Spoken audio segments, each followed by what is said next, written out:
A new report has found Australians are each doing an average of about 7 weeks of unpaid overtime every year.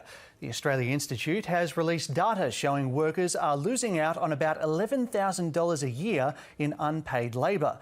To discuss the report in more detail, I'm joined by Fiona Macdonald, Policy Director, Industrial and Social from the Centre for Future Work. Fiona, thank you very much for joining us this evening. The sample size for this study was a little over 1,600 people. Which workers did you find are most likely to cover more hours than they're paid for? Okay, amongst that 1,600 people, about 1,000 were employed. And amongst those people, we found that most unpaid overtime was performed by full-time workers who had an average of 6.2 hours a week, with managers and professionals among the occupations with the highest levels of unpaid overtime. But also, possibly surprising, most unpaid overtime was undertaken by young people aged between 18 and 29 who had an average of 7.2 hours unpaid overtime a week. You've said that the latest data shows that time theft has returned to near pandemic era levels.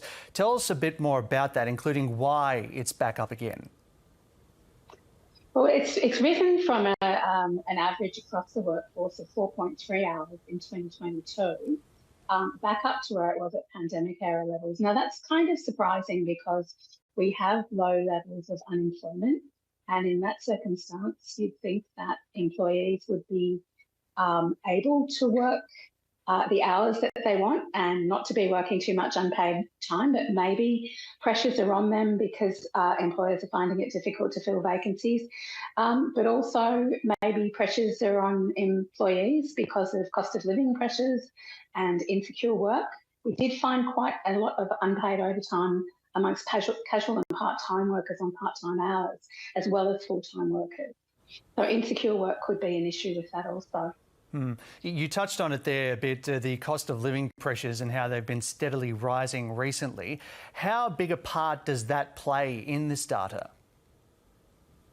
Well, it's not possible for us to tell how big a part that plays in this data in relation to unpaid overtime.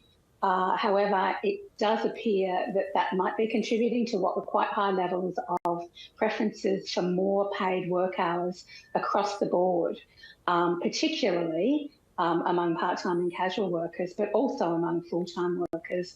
And that could be cost of living pressures behind those figures. Are you finding that that employees are sort of more under pressure to adhere to management requests to work these extra hours?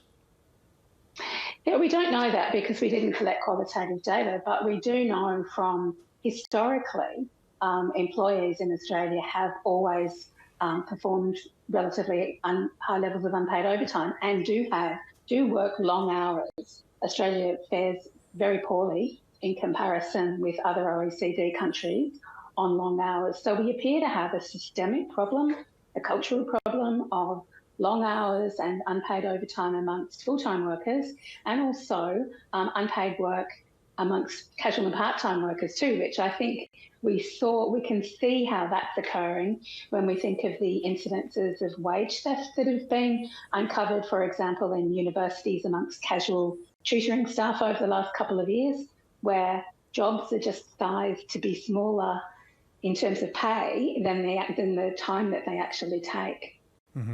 Now, the report does also point out that the labour market has been stronger in 2023. Wages are up, bargaining powers are stronger, unemployment is down. What else can be done to ensure that things like overtime are properly enforced?